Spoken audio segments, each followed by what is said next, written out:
Okay, this is another checkpoint video for Game in Progress synSpace Drone Runners. And once again, we're looking at the music subsystem. Let's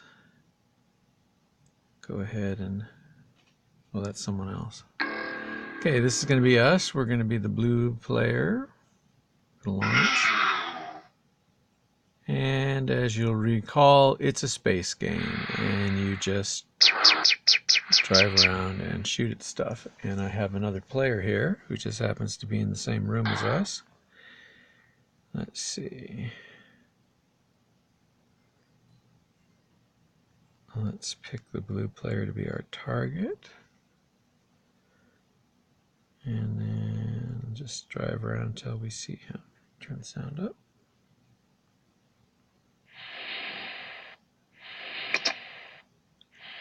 And where is he? There he is. Okay, so it's a space game.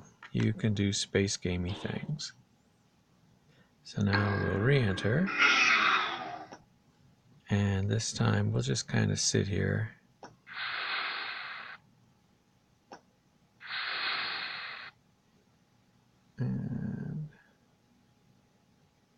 Okay, now in addition to being a space game, which supports multiple maps, and each of the maps supports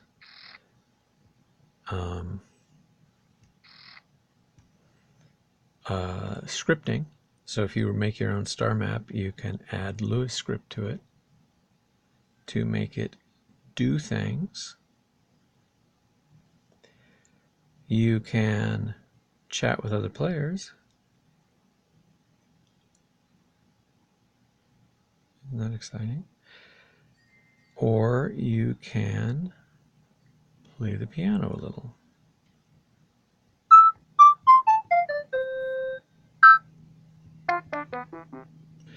And we're going to be talking about this subsystem here. Now this is kind of two parts. There's the synthesizer and all of the sounds, all the instruments that it can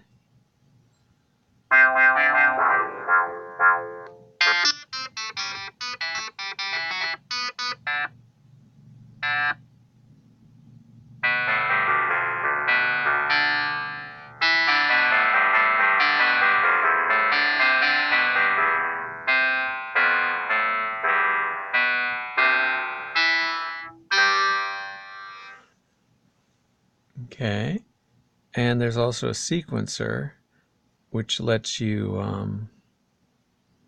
record complete songs and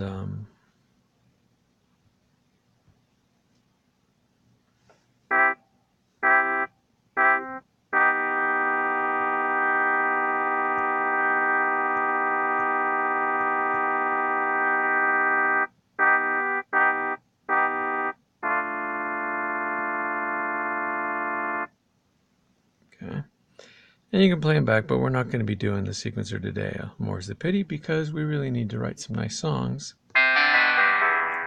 to use these nice instruments with. Okay, as as I mentioned, there's a big long list of instruments on the side here, but really they are just things that you put together yourself and then share with your friends. And the synthesizer, do I have one called sine wave? Yeah. Okay, in the simplest case, the synthesizer can just make a sine wave. So you can pinch zoom on the oscilloscope.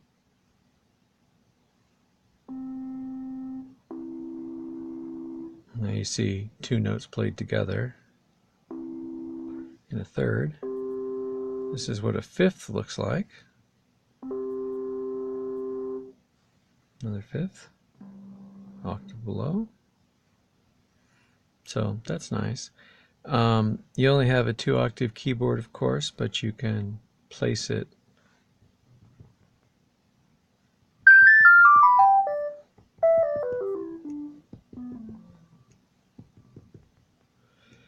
so you can play 5 octaves, 2 octaves at a time. Okay, but this is just a sine wave. So if we look at the actual synthesizer settings, we predominantly see this waveform that specifies the envelope, the contour of the loudness of the note. And we see it comes on instantly, it stays high for as long as it's depressed, and it's held high at the sustain point, and then when you let go, it follows this red path all the way down. And you can kind of see at the end here what that looks like. It was loud, loud, loud, loud, loud, then at the end it goes down. Here I trigger a bunch of notes in a row, and you can see it had decayed, and then a new note was louder, and then it decayed, and then a new note was louder, then it decayed, and then that note eventually decayed all the way to 0. Okay. These squares here represent different slots of the synthesizer, and this one here is oscillator 1. It's the only green square you see here, so it's the only thing turned on. Everything else is muted. So this is our only source of sound. We see that its algorithm is set that its destination is to the mixer, so that's why we hear it. If we set it to FM Cascade, we wouldn't hear it anymore.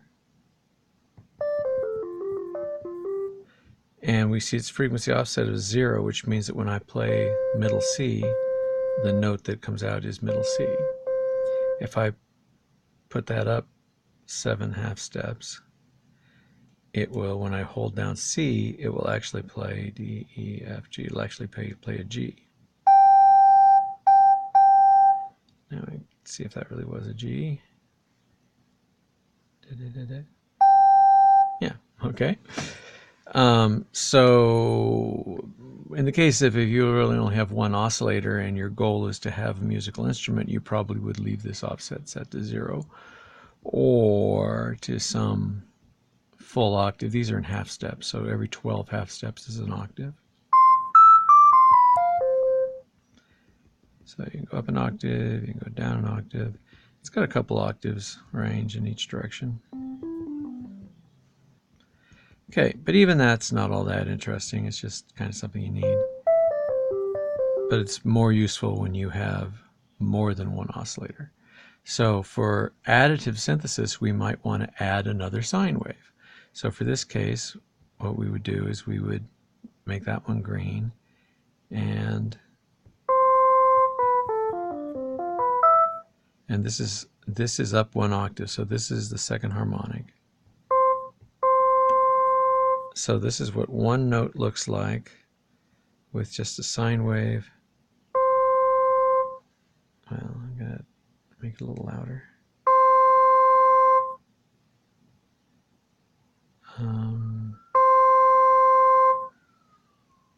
0, 12,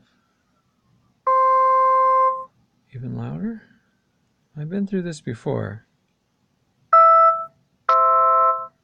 Oh, okay.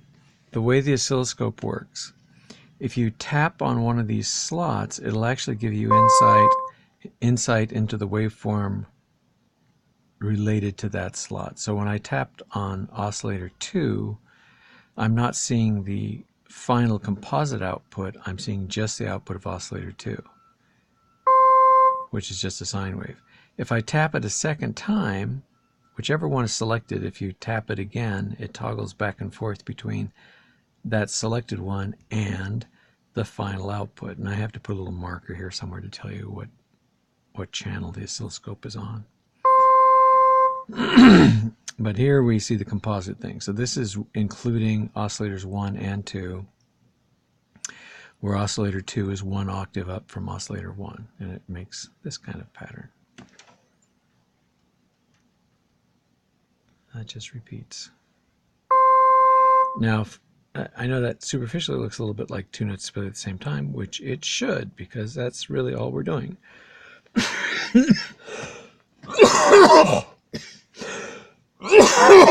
Excuse me. Maybe I can edit that out someday.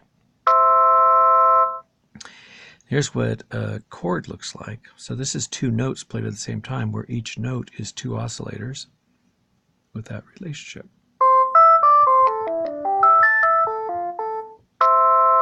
So anyway, by mixing multiple harmonics at different voltage levels,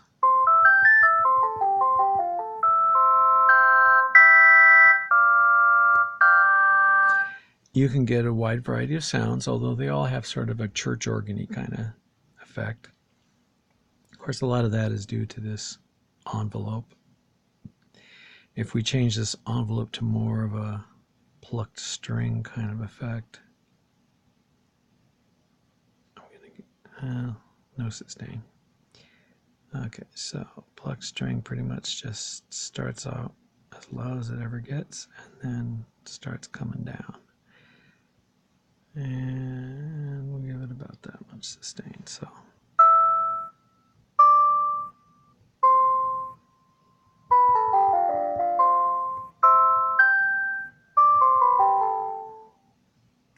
a little less than that. And so it's a little less church organ-y.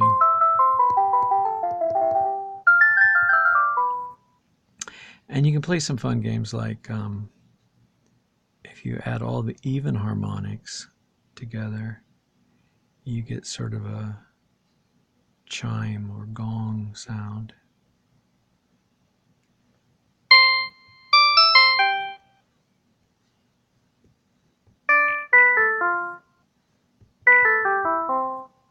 And here we want a nice long sustain.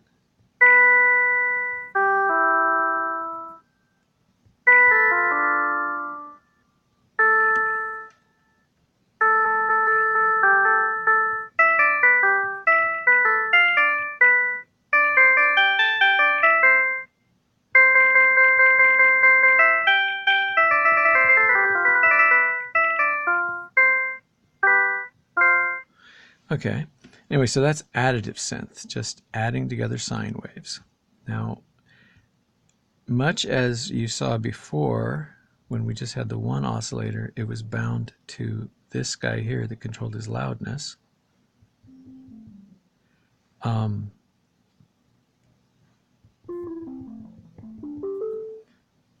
What was I going to say? Oh yeah, I got a total of 6 contour generators here. And any one of these features can be driven by any one of these contour generators. So if you drive them all from the same shape, you're going to get to sound like this. But you can also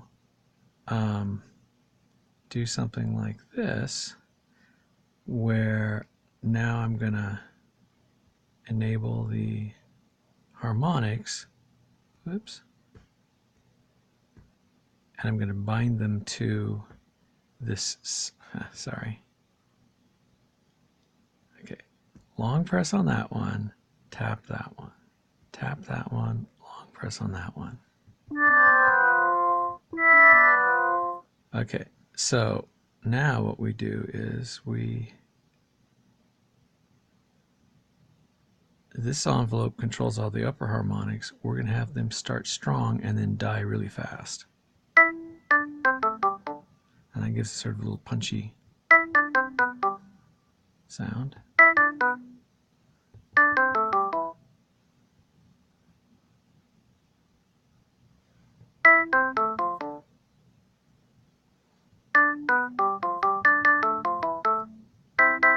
So this is still additive synthesis, but we have time varying loudnesses of the contributions of each of the individual sine waves. And up until you've used up all 6 of your contour generators, you can have a lot of flexibility. But what I really want to talk about, okay, I'm sorry. So now that's additive synthesis, right? But add a bunch of sine waves.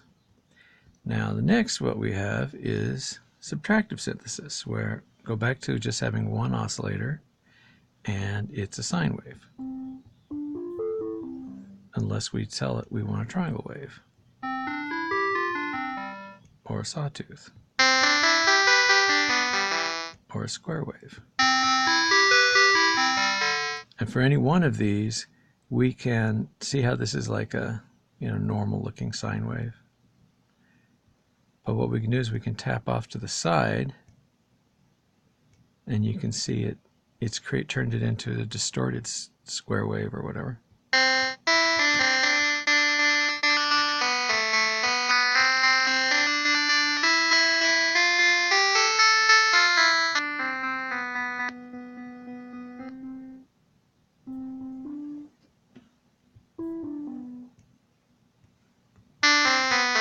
And it's not so much that we're looking to get a distorted anything. What we're trying to do is get a signal that has a lot of harmonic content.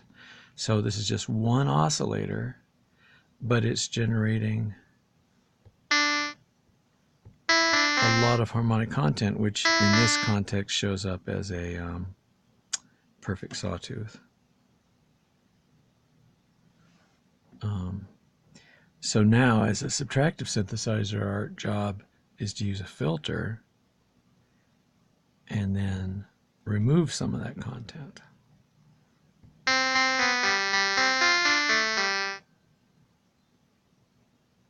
And here I'll just do it with an oscillation. Low pass filter.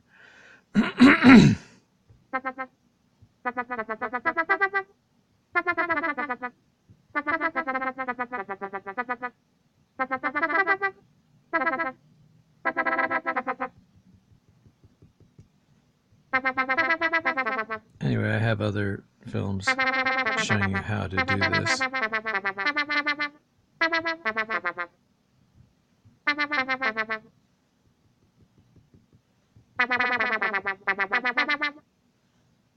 High pass filter, band pass, notch. Anyway, but the idea is you start with something with a lot of harmonic content, and then you use the filter to remove some of that harmonic content, and what you're left with is your final musical sound, you hope. But all of that is precursor so that I can talk about FM synth, which I actually added quite a while ago, but didn't quite get it right. So let's go back to it. And the basic idea of FM synth is you start with an oscillator, like let's say oscillator 6, and you set it to 0 offset, and you set it to sine wave, and you enable it, and you set its loudness.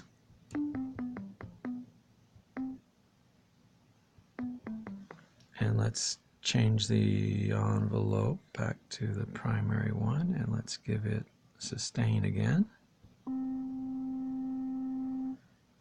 If only, so the oscilloscope will show us something.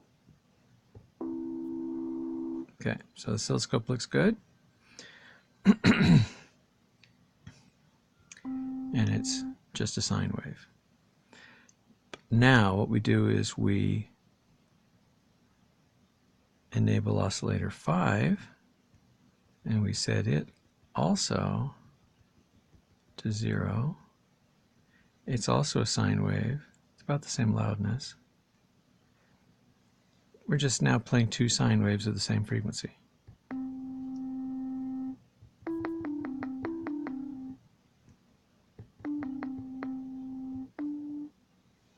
You know, big deal. Okay, but now we go to this one on the left, and we change it to mixer, we change it to FM cascade. And we did that, this little line appeared. And that's your way of knowing that oscillator 5 is modulating oscillator 6. So in FM synthesis terms, that makes oscillator 6 a carrier, and we hear carriers, all carriers are mixed together in the final output. And oscillator 5 is now just a modulator. So the sine wave coming out of oscillator 5, we won't hear it directly. It'll just be used to modulate the sine wave coming out of oscillator 6. And the way it's modulating it is to modulate its frequency. So it's going to make the frequency higher or lower, which is going to take this little waveform and have it shrink so that it happens faster, or widen it so that it happens more slowly. And the more this looking at the modulation signal, the modulation sine wave, when it's at 0 in the middle, there's no modulation, there's no change, and the carrier will just play our stock frequency. But as far as it goes positive, the carrier will go a little sharp, and as it goes negative, the carrier will go a little flat.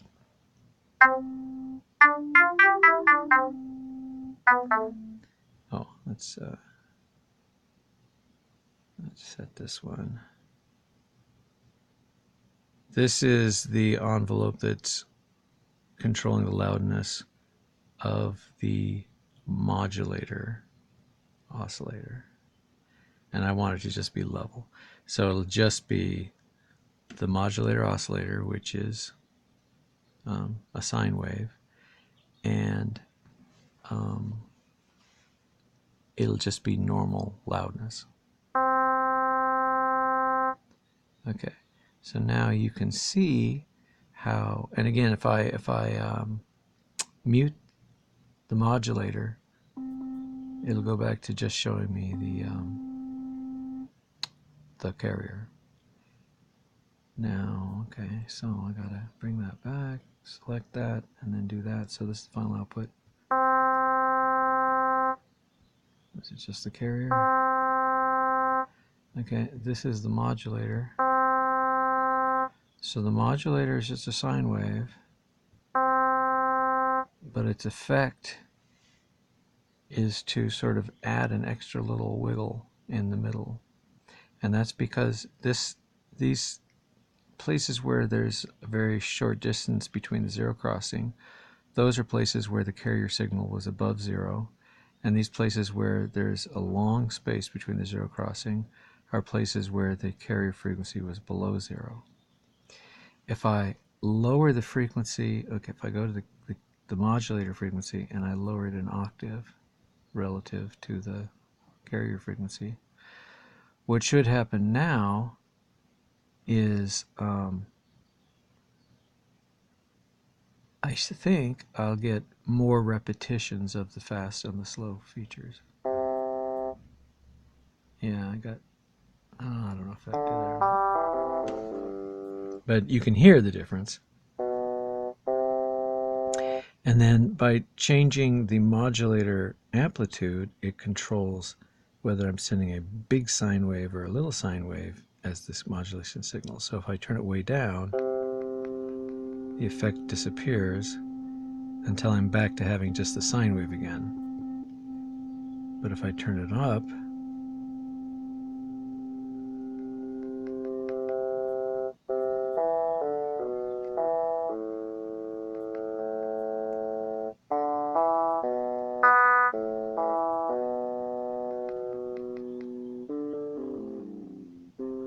so I can do that, but I can also change the frequency.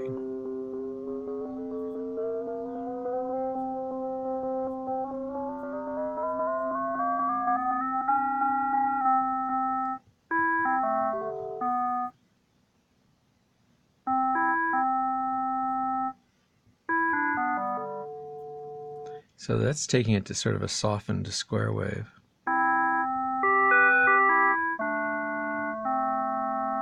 And then you can turn your filter on for this as well.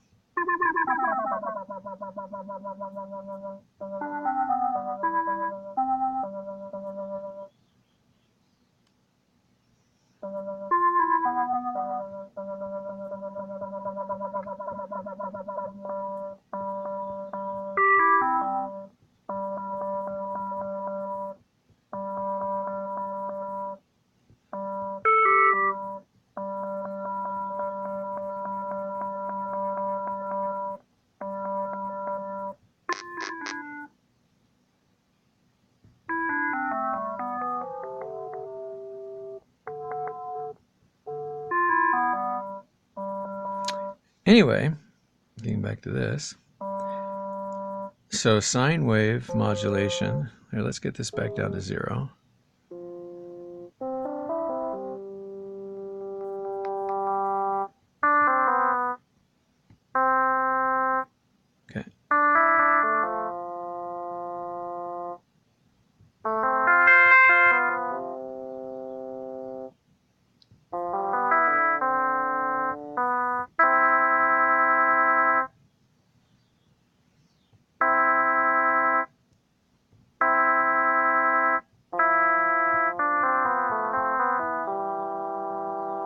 Okay, now what if the modulator were a triangle wave instead of a sine wave? I think we'd expect that to look pretty similar, but just, you know, a little sharper.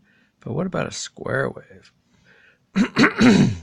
So now we sort of expected to just flip entirely between two frequencies and spinning hardly any time at all at the intermediate frequencies. And that'll be easier to see if we, I think, lower the relative frequency. So if we go down 2 octaves, I think we'll see 4 repetitions of each. Oh, I guess I need to go up. No, that looks about right. So you can see there's 3 fat pumps. Well, that's kind of hard to tell, isn't it?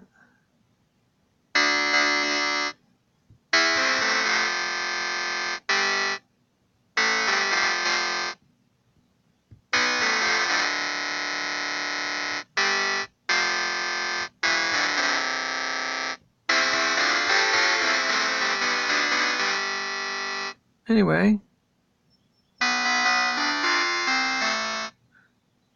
it has musicology. Let's go back to sine wave. So when FM synthesis was first developed,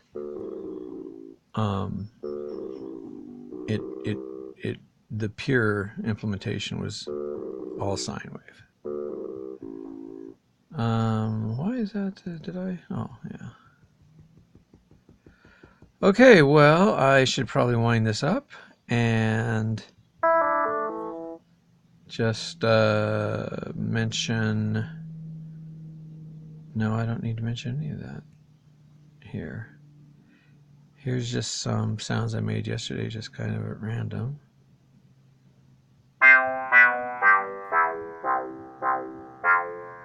And I thought this one had a harpsichordy kind of noise.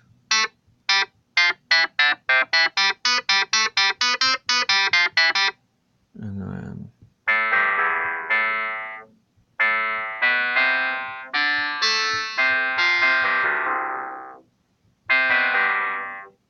I like that thing at the end.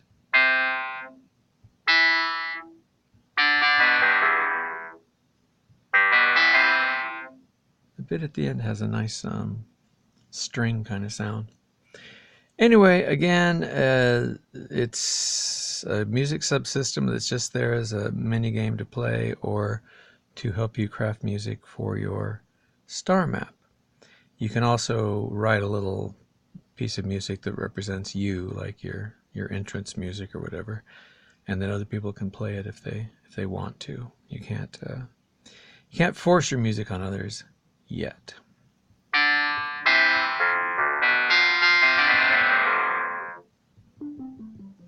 So anyways, that's a lot of sound. Well, this one actually uses quite a few oscillators, doesn't it? Oh, okay. Well, anyways, just to give you an example of here, what I've got is I've got 2 carriers, oscillators 2 and oscillator 5, and then oscillator 2 has 1 modulator, and oscillator 5 has 2 modulators. And I've got the modulators triggered from a different envelope than the carriers.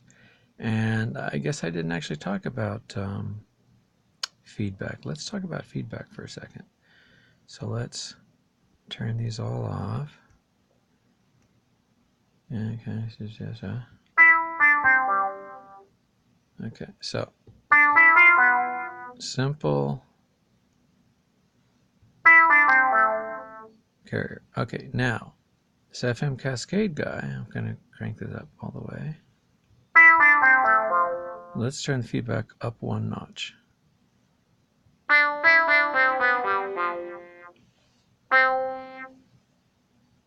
And let's give it some sustain so that we can, well, actually, let's do this. Okay. Now we can watch it all the way to the end. So you can see how it changes over time. See it? I love it when it does that sort of thing. So it starts off with do do do do do do do do do, And then after a while it's do do do do do do, and then it's just do do do do do as the higher frequencies are going away, and now some high frequencies are coming back.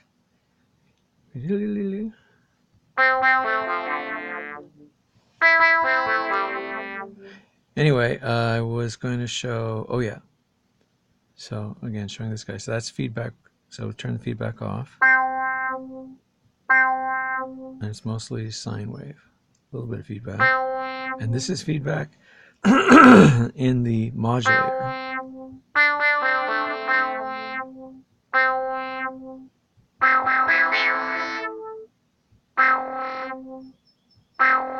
Okay, so unfortunately a lot of feedback,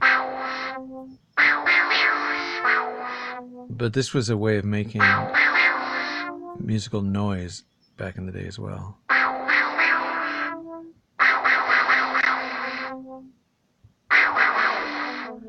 Okay, let's turn down.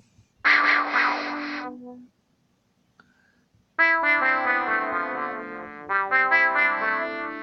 we go, that's pretty nice. And you can see it's still there. Doesn't that look musically interesting? That looks super cool.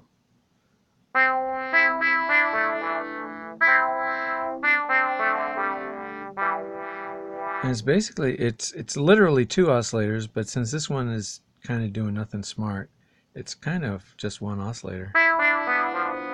And the final output looks like this.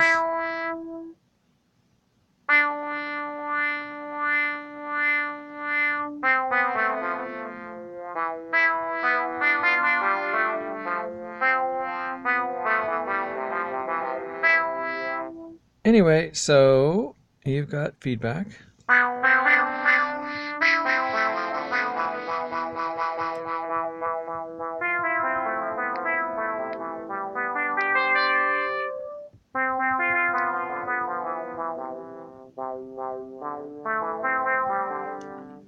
Anyway, that's FM Synth, and that's, I think, everything.